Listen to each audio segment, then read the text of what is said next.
రాష్ట్రంలో కూటమి ప్రభుత్వం అధికారంలోకి వచ్చిన తర్వాత ముఖ్యమంత్రి చంద్రబాబు నాయుడు మార్గదర్శకత్వంలో రూరల్ నియోజకవర్గం ఎంతో అభివృద్ధి పదంలో దూసుకుపోతోందని ఎమ్మెల్యే కోటంరెడ్డి శ్రీధర్ రెడ్డి తెలిపారు.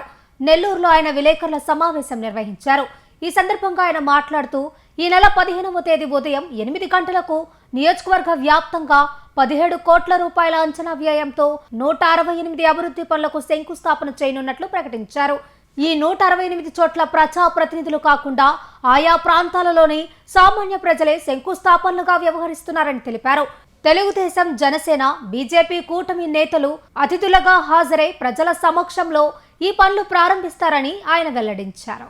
తెలుగుదేశం పార్టీ కూటమి అధికారంలోకి వచ్చిన తర్వాత 2 ఏళ్లు కాకముందే నెల్లూరు రూరల్ నియోజకవర్గంలో జరుగుతున్న జరగబోతున్న అభివృద్ధి పనులు అక్షరాల 658 కోట్ల రూపాయలు. 2 ఏళ్లు కాకముందే అక్షరాల 658 కోట్ల రూపాయల వ్యయంతో నెల్లూరు రూరల్ నియోజకవర్గంలో ఈ అభివృద్ధి పనులు చేపట్టామంటే దానికి కారణం ముఖ్యమంత్రి చంద్రబాబు నాయుడు గారి ఆశీస్సులు, అందరి సహాయ సహకారాలతో ఈ యొక్క పనులు ఇంత పెద్ద ఎత్తున వేగవంతంగా జరుగుతున్నాయి. నెల్లూరు రూరల్ నియోజకవర్గంలో ఒక జాతరని తలపించే రీతిలో ఈ యొక్క అభివృద్ధి పనులు మొత్తం కూడా పూర్తి స్థాయిలో ముందుకు సాగుతున్నాయి. అది కూడా కాకుండా శంకుస్థాపన చేసిన సమయంకే ప్రారంభోత్సవం తేదీని కూడా ప్రకటించే అలవాటు ఈ యొక్క నెల్లూరు రూరల్ ఎమ్మెల్యే కార్యాలయానికి ఉంది.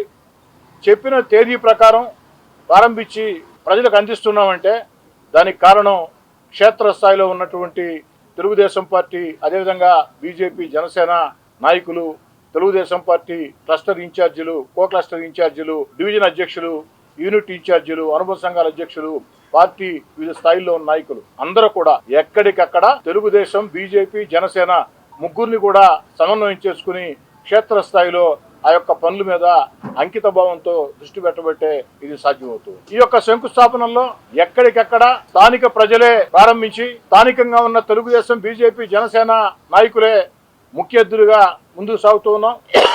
ఈ అభివృద్ధి పనుల జాతరలో భాగంగా మరో కార్యక్రమానికి శ్రీకారం చుట్టాం. ఈ నెల 15వ తేదీ ఉదయం 8 గంటలకి నెల్లూరు రూరల్ నియోజకవర్గంలో అక్షరాల 17 కోట్ల రూపాయల వ్యయంతో 168 అభివృద్ధి పనులు శ్రీకారం చుడుతున్నాం. 15వ తేదీ ఉదయం 8 గంటలకి ఒకే సమయానికి 168 చోట్ల స్థానిక ప్రజలే ప్రారంభోత్సవం ఆ యొక్క శంకుస్థాపకులుగా ఉంటారు. అదేవిధంగా శంకుస్థాపనలో ఎక్కడికెక్కడ తెలుగుదేశం పార్టీ, జనసేన, బీజేపీ నాయకులు ముఖ్య అతిథులుగా పాల్గొని ఈ పనులు కూడా ఈ నెల 15న శంకుస్థాపన చేస్తున్నాం.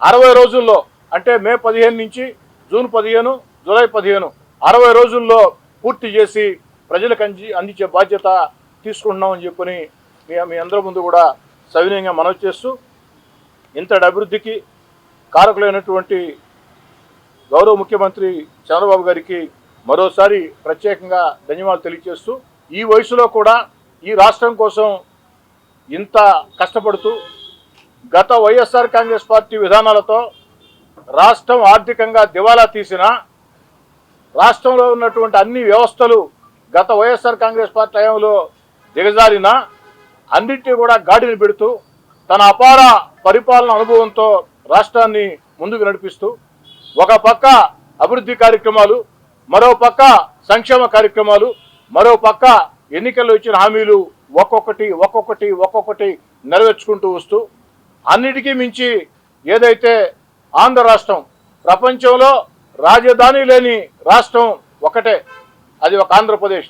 అలాంటి ఆంధ్రప్రదేశ్కి అద్భుతమైన అమరావతి ఏకైక రాజధానిని శరవేగంగా పరుగులు పెట్టిస్తూ, అదేవిధంగా ఆంధ్రప్రదేశ్ దిశ మార్చే పోలవరాన్ని పరుగులు పెట్టిస్తూ అన్నిటికీ మించి మన బిడ్డల ఉద్యోగాల కోసం.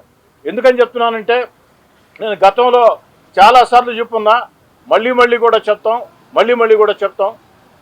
25 ఏళ్ల ముందు చంద్రబాబు నాయుడు గారు మొట్టమొదటిసారి ముఖ్యమంత్రి అయినప్పుడు కంప్యూటర్లు అంటే చాలామంది హేళన చేశారు. కంప్యూటర్లు గూడు పెడతాయా అన్నారు. మేమందరం కూడా నిజంగా అనుకున్నాం. కానీ ఆ తర్వాత ఆ కంప్యూటర్లు కూడు పెట్టడం కాదు, గూడు కూడా ఇచ్చాయి. కొన్ని లక్షల కుటుంబాల్లో వెలుగులు నింపాయి. ఈరోజు ప్రపంచంలో అత్యధికంగా తెలుగు వాళ్ళు అటు ఆంధ్ర, తెలంగాణ 2 రాష్ట్రాల నుంచి కూడా పెద్ద ఎత్తున ఆ యొక్క కంప్యూటర్ రంగంలో ఉద్యోగాల కల్పన జరిగిందంటే దానికి కారణం ముందు చూపు, చంద్రబాబు నాయుడు గారి ముందు చూపు. ఆ రోజు దేశంలో ప్రధానమంత్రులు కానీ ఇతర రాష్ట్రాల ముఖ్యమంత్రులు కానీ దీని గురించి ఆలోచన చేయాల. కానీ రాబోయే దాన్ని ముందుగానే ఊహించి భవిష్యత్తులో మన బిడ్డల భవిష్యత్తు బంగారు భవిష్యత్తు కావాలంటే, కంప్యూటర్ రంగంలో మన బిడ్డలు నిలదొక్కోవాలంటే ఇది అవసరమని ముందుగానే గుర్తించి కంప్యూటర్లు అని చెప్పని దాని మీద దృష్టి పెట్టి ఈరోజు కొన్ని లక్షల కుటుంబాల్లో దిశ మార్చారు.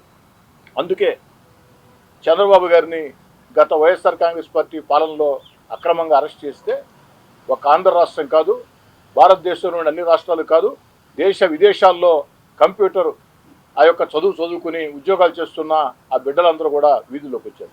మామూలుగా మీకు తెలుసు, ఆ యొక్క కంప్యూటర్ ఉద్యోగాలు చేసే బిడ్డలు వాళ్ళకు ఉండే శని ఆది సెలవుల రోజుల్లో ఇది వ్యక్తిగతంగా ఉండాలని చెప్పని చూస్తారు. అలాంటిది ఒక రాజకీయ నేత కోసం వీధుల్లోకి వచ్చి ఆ విధంగా పోరాటాలు చేశారంటే దానికి కారణం వారి కృతజ్ఞతాభావం. ఆ విధంగా ఆనాడు చంద్రబాబు నాయుడు గారు ముందు చూపుతో ఆలోచన చేపట్టే ఇది సాధ్యమైంది. మరి ఈనాడు క్వాంటమ్ వ్యాలీ దాన్ని రాబోయే రోజుల్లో క్వాంటమ్ వ్యాలీ ప్రాముఖ్యతను గుర్తించి క్వాంటమ్ వ్యాలీ అంటూ భారతదేశంలో ముఖ్యమంత్రులు అందరికంటే వేగవంతంగా క్వాంటమ్ వ్యాలీ కింద ఆంధ్రప్రదేశ్ని తీర్చిదిద్ది భవిష్యత్తులో దిశ మార్చేదానికి ఒకటి కాదు, రెండు కాదు, అనేక పరిశ్రమలు, పేరుగాంచిన పరిశ్రమలు, పెద్ద కంపెనీలు ఈరోజు రాష్ట్రంలో పరిస్థితి ఏ విధంగా ఉందంటే రోజుకో ఒప్పందం, వారానికో శంకుస్థాపన. ఏది ఈ యొక్క పారిశ్రామిక పెట్టుబడుల విషయంలో ఇంత పెద్ద ఎత్తున పారిశ్రామిక పెట్టుబడులు వస్తున్నాయంటే దానికి కారణం చంద్రబాబు నాయుడు గారి సూచనలు, యువనేత నారా లోకేష్ గారి పట్టుదల. నారా లోకేష్ గారు తన బ్రాండ్ ఇమేజ్తో ఏదైతే అందరితో కూడా చక్కటి సంబంధాలు పెట్టుకుని అందరినీ కూడా ఆంధ్రప్రదేశ్లో పెట్టుబడుల కోసం ఆకర్షిస్తూ పెట్టుబడులు పెట్టేదానికి చర్యలు తీసుకుంటూ ఆ వచ్చిన పారిశ్రామికవేత్తలకి ఆంధ్రప్రదేశ్ చంద్రబాబు గారి నేతృత్వంలో సురక్షిత రాష్ట్రం, ఆంధ్రప్రదేశ్లో పెట్టే పెట్టుబడులకి అన్ని రకాల కూడా భవిష్యత్ హామీ ఉంటుంది. మనకి ఎక్కడా కూడా సమస్యలు ఉండవు. మనం పారిశ్రామికంగా పెట్టుబడులు పెట్టి ఆ ఉద్యోగాలు కల్పిస్తామంటే అందుకు కావాల్సిన ఏర్పాట్లు మొత్తం ఆంధ్రప్రదేశ్ ప్రభుత్వం వేగవంతంగా చేస్తుంది అన్న నమ్మకాన్ని అందరిలో కలిగించారంటే దానికి కారణం చంద్రబాబు నాయుడు గారి ఆలోచనలు, నారా లోకేష్ గారి పట్టుదల అని తెలియజేసుకుంటూ